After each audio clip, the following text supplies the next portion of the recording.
दर्शकों नमस्कार। आप देख रहे हैं मिथिला खबर। अब मैं हूं आपके साथ मलय झा। आज हम पहुंचे हैं पूर्णिया कॉलेज में और हमारे साथ हैं पूर्णिया कॉलेज के नए principal professor doctor Shambhu Lal Verma जी।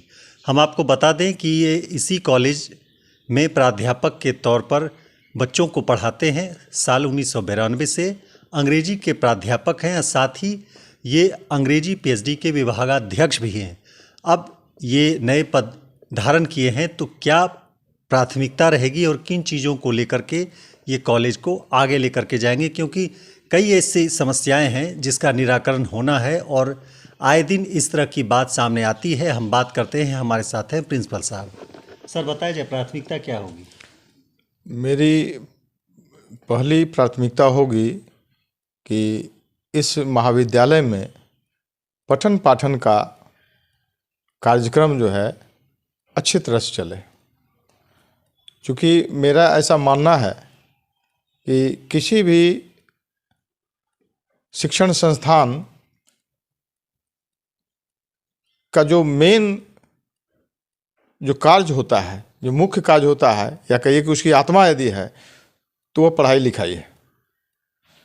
बाकी चीज़ें सब्सिडियरी हैं, द्वितीयक हैं। तो मेरा सबसे पहले होगा कि ऐसा वातावरण बनाने की कोशिश करूं, बहाल करने की कोशिश करूं कि यह कैंपस गुलजार लगे बच्चों से और पढ़ाई लिखाई का बढ़िया माहौल बने। दूसरा है कि जब भी आप देखेंगे कि किसी भी कालखंड में, इतिहास के किसी भी कालखंड में जब शांति और सौहार्द का वातावरण होता है तो विकास सबसे ज़्यादा होता है, प्रगति सबसे ज़्यादा होती है। तो यदि आप एक कोऑर्डिनेशन बनाकर अपने सह शिक्षकों, शिक्षक कर्मचारियों और छात्रों के साथ चलेंगे और अच्छे वातावरण का यदि विकास करेंगे जिसमें शांति और सौहार्द हो, तो शैक्षणिक प्रगति भी उसमें होगी, सुनिश्चित होगी। ये ऐसा मेरा मानना है। और उन्हीं दिशाओं में जो है, जिन दिशाओं को मैंने कहा, दो दिशाएं, एक शिक्षण संस्थान जो कि मूल चीज़ है उसी को विकसित करना है, और उसी के लिए ये शांति और सौहार्द का जो वातावरण जो है चाहिए कि भाई सभी मिलकर, शिक्षक हैं, शिक्षकेतर कर्मचारी, आपस में कोई टकराव अपेक्षाकृत ना हो, लगभग नहीं हो, और कोशिश करें कि पूरे परिवार की समस्याओं को आपस में सुलझाएं और आगे बढ़ें। कई ऐसे विषय हैं सर जिसमें शिक्षकों की कमी है, जैसा छात्रों का कहना है, तो इसको कैसे भरा जाएगा?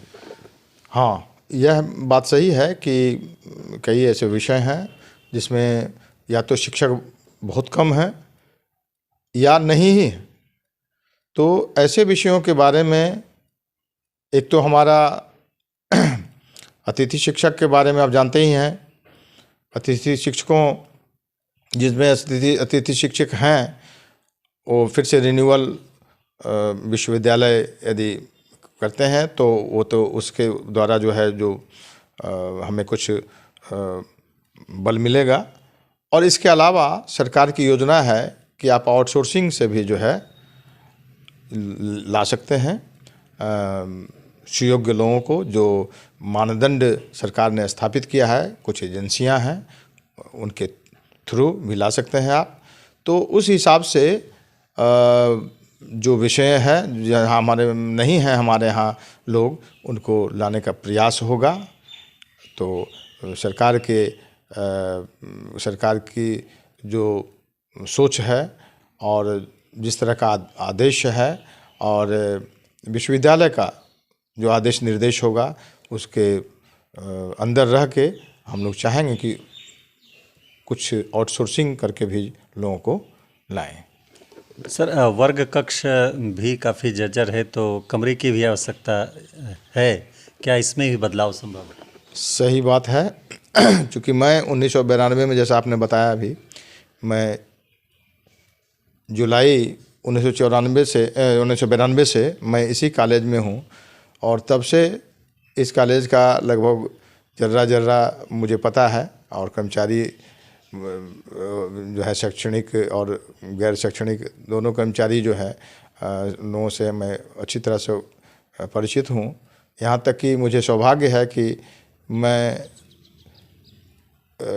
कई ऐसे कर्मचारी हैं जिनके पिताजी के साथ भी मैं काम किया हूँ, और शिक्षक भी थे जो दिवंगत हो गए, और उनके बेटे के साथ भी काम कर रहा हूँ। कुछ लोग ऐसे भी जो कि काम करते थे यहाँ, उनके बच्चे अभी भी यहाँ काम कर रहे हैं, वो अभी भी सर भी जिंदा हैं और अपने उनके बच्चे भी हैं, अभी इसी कॉलेज में हैं। तो ये मेरा सौभाग्य है। तो मैं जानता हूँ कि यहाँ की शैक्षणिक परेशानी क्या है। कि परेशानी है, जब भी परीक्षाएं होती हैं तो लगभग शैक्षणिक कार्य जो है या तो बंद हो जाता है या बाधित हो जाता है, कम से कम ये तो कह सकते हैं। तो ऐसी स्थिति में इतना विकास होने के बावजूद, बहुत सारा विकास हुआ 1992 और अभी का पूर्णिया कॉलेज जो है, दोनों में बहुत का फ़र्क है। यह मैं ईमानदारी पूर्वक स्वीकार करता हूँ। इसमें हमारे माननीय जितने भी पहले जो हमारे पूर्वज हैं, जो प्रधानाचार्य आए, सभी का योगदान है। लेकिन वर्ग कक्षाओं का विकास अब तक नहीं हुआ। हाँ, उसमें हो सकता है कि उसमें कभी प्लास्टर करवा दिया गया, कभी रंग रोगन करवा दिया गया, लेकिन कहीं से भी नए वर्ग कक्षों का निर्माण नहीं हुआ, जो कि जरूरी था। मेरा क्या कारण रहा कि जो अभी तक ये नहीं हो पाया, क्या मानते हैं आप? शायद प्राथमिकता में लोगों के नहीं रहा हो, या हम तो जैसा सुनने में आया है कि इसके पहले से ये बात उठ रही है कि जो और प्रस्ताव लिया जाने वाला था शायद, कि जो वर्ग कक्षा भी बनाए जाएं। लेकिन मैं समझता हूँ कि वर्ग कक्षाओं का निर्माण तो पहले ही प्राथमिकता माना चाहिए था। बाकी सौंदर्यीकरण बाद में भी हो सकता था, लेकिन वर्ग कक्षाओं के बगैर कक्षाएं यदि नहीं होती हैं तो फिर तो किसी भी शैक्षणिक संस्थान की तो आत्मा ही मर जाती है। क्योंकि शैक्षणिक संस्थान बना ही है शिक्षण कार्य के लिए, पठन पाठन के लिए। तो इसलिए इसमें प्रयास किया जाएगा। हम जिस दिन मैं स्टाफ काउंसिल की बैठक किया आते के साथ ही, समझिए 1 दिन के बाद शायद या 2 दिन के बाद, तो उस दिन उसमें भी ये बात आई थी, और मैंने कहा कि इसके लिए प्रयास किया जाएगा सभी मिलजुल कर। जो सही रास्ता है, जिस तरह से मैंने प्रोसीड्योर का पालन करते हुए इसका जो है निर्माण के लिए किया जाएगा। एक दिन पीछे मैं जाकर देखा भी कि कहाँ कहाँ ज़मीन है, कैसे क्या किया जा सकता था, ऐसे ही। तो फिर अभी तो ये समय लगेगा इसमें थोड़ा, लेकिन यह प्राथमिकता में है। लैब जो है सर, लैब की भी स्थिति सही नहीं है। पूर्व में भी शिक्षकों ने ये कहा है, तो उसे किस तरह दुरुस्त किया जाएगा? लैब मैंने अभी तो देखा नहीं है, फिर इधर जब से मैं कार्यभार लिया हूँ तो मैंने देखा नहीं है। लेकिन मुझे जैसा पहले पता चला था कि जो नैक को देखते हुए लैब आदि और लाइब्रेरी आदि को दुरुस्त किया गया है और बहुत सारे कार्य हुए हैं, ऐसा मुझे पता चला था। लेकिन कई शिक्षकों ने, जो शिक्षक विज्ञान वाले लोगों ने कहा कि सर ये समस्या है, वो समस्या है। तो मैं जाऊंगा, देखूंगा, और उस दिशा में जो भी होगा वो करने का प्रयास करूंगा। देखिए, पहले था कि प्रयोगशाला का मतलब था कि सिर्फ प्रयोगशाला की दीवारें नहीं, प्रयोगशाला का मतलब था यदि फिजिक्स का है या केमिस्ट्री का है या बायोलॉजी का है तो उसके उपकरण हुआ करते थे, और उपकरण के साथ साथ लैब इंचार्ज हुआ करते थे, फिर लैब बॉय हुआ करते थे सहायता के लिए। तो ये सब जो है व्यवस्थाएं जो हैं, बहुत कुछ या तो ध्वस्त होती हुई रही हैं, हमारे यहाँ ही नहीं, हम समझते हैं कि और जगहों पर भी बिहार में, और कुछ जो है या बाधित रही हैं। तो इन चीज़ों को सरकार अभी चाह रही है कि इसको दुरुस्त करें। आप देख रहे हैं कि अभी किस तरह से स्कूलों में, कॉलेजों में जो है एक रिवाइवल का काम चल रहा है। हाँ, ये प्रयास किया जा रहा है, ये बहुत अच्छा प्रयास है।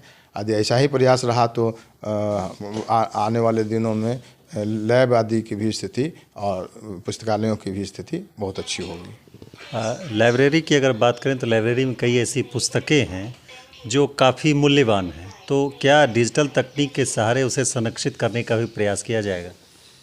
हाँ, अब इसके बारे में तो मैं चूँकि पर्टिकुलर उन किताबों को देखना होगा कि क्या है समस्या है, लेकिन मुझे पता है कि कुछ किताबें ऐसी हैं जिसके पिछला जो नैक हुआ था, तो उस पिछले नैक के समय में मैं ही यहाँ प्रोफेसर इंचार्ज लाइब्रेरी था इसी कॉलेज में, इसके पहले चरण वाले में।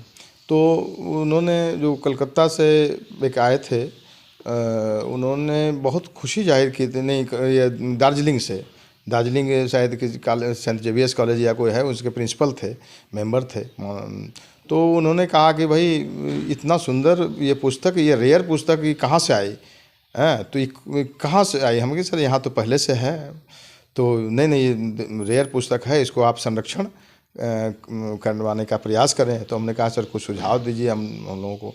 तो बोला कि कलकत्ता में जो है उसको संरक्षित करने का उपाय है, वो कैसे कैसे करते हैं लोग, केमिकल्स दे के जैसे तो है। तो उन्होंने बताया था।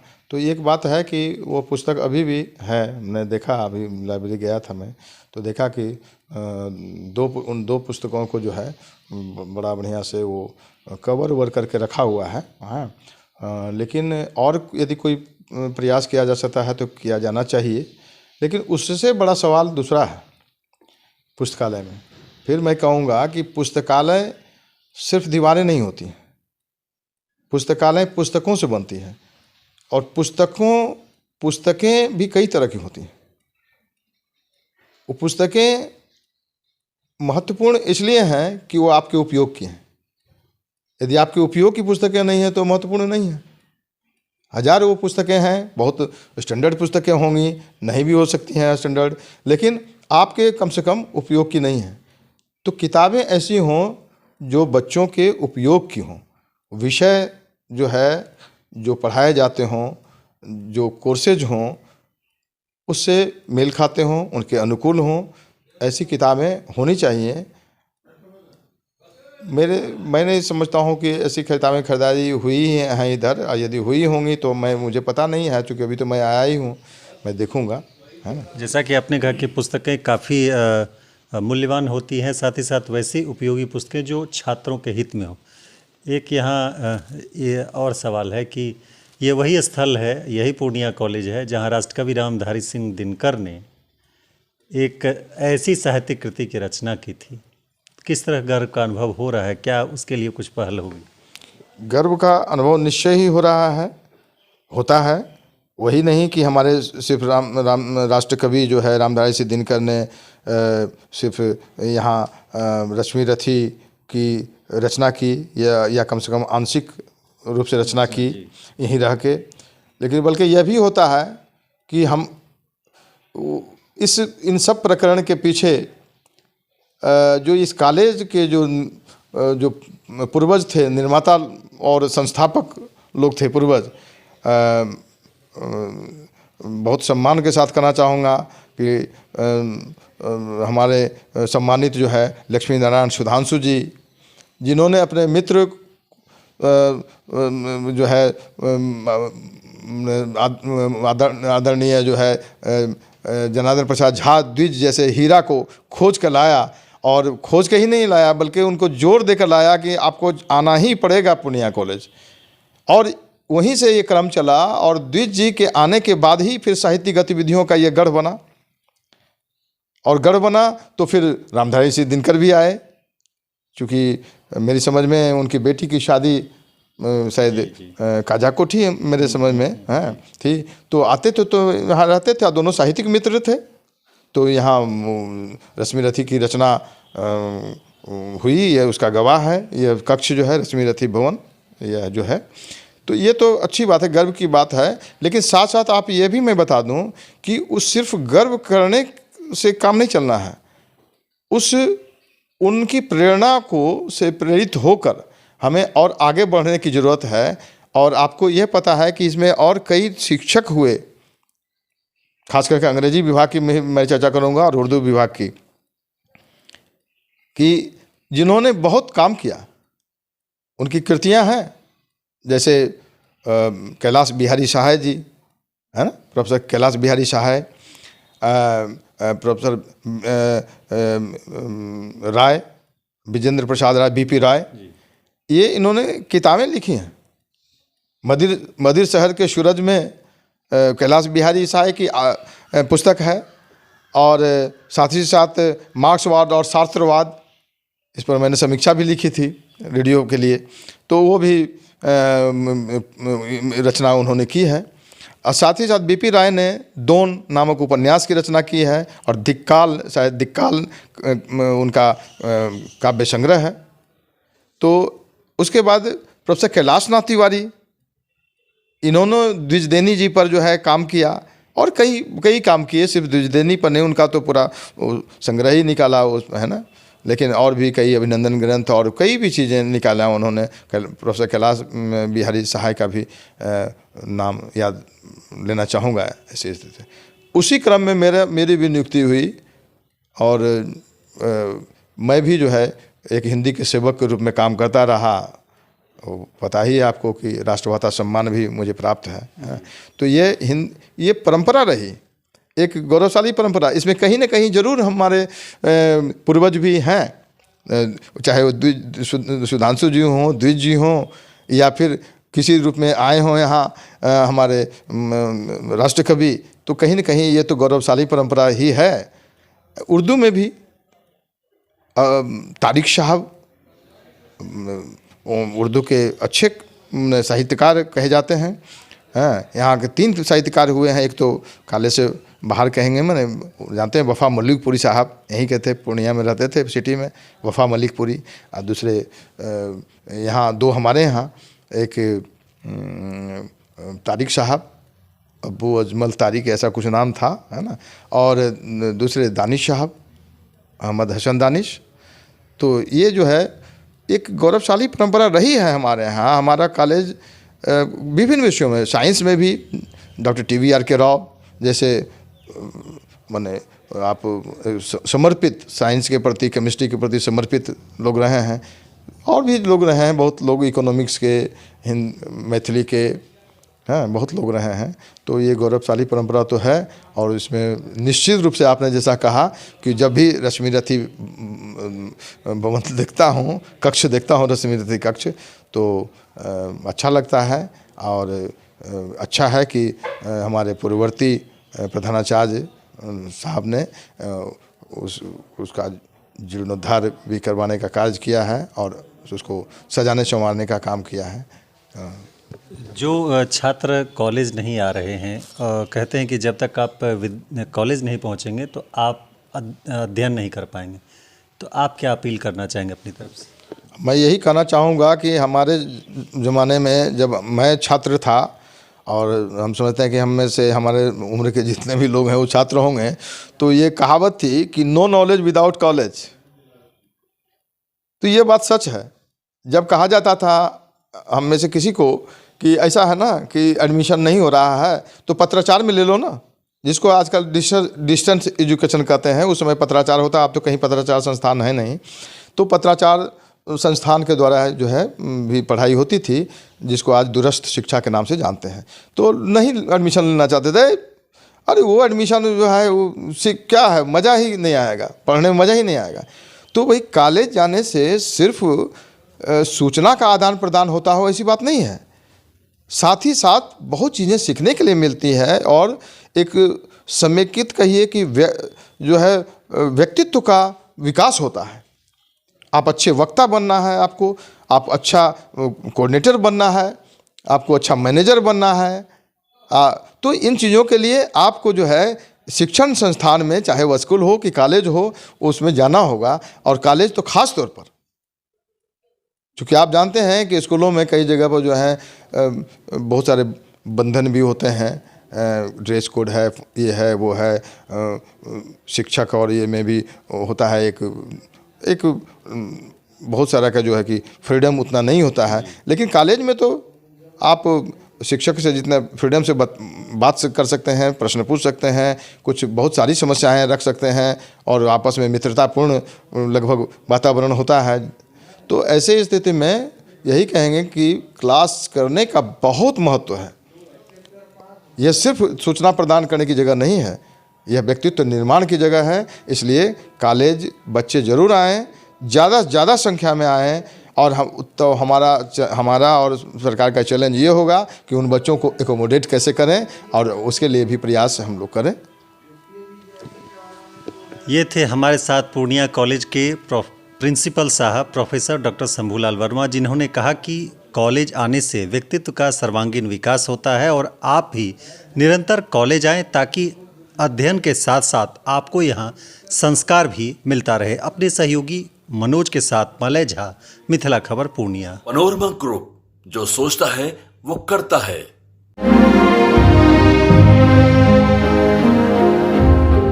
कैसे चल रही है तेरी तालाब वाली फिशिंग? क्या कंपटीशन की तैयारी तालाब वाली फिशिंग की तो है। जॉब्स कम, एप्लीकेंट ज्यादा। क्या हुआ, मिर्ची लगी? हाँ? अगर लाइव बनानी है ना तो मेरी तरह अरीना एनिमेशन से स्किल ले और ज्वाइन कर एनिमेशन और वीएफएक्स इंडस्ट्री। अगर जॉब्स के लिए कहीं कंपटीशन नहीं है तो वो है मीडिया और एंटरटेनमेंट इंडस्ट्री, और उसके लिए बेस्ट प्रिपेयर करता है अरीना एनिमेशन। अरीना एनिमेशन, अब सेटल हो जाओ।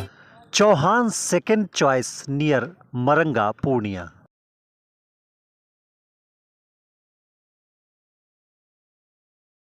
रिलैक्स फिजियोथेरापी एक्सरसाइज एवं बिजली चिकित्सा केंद्र, doctor Kshitij Ranjan physiotherapist, doctor Vibha Jha के अपोजिट, पूर्णिया।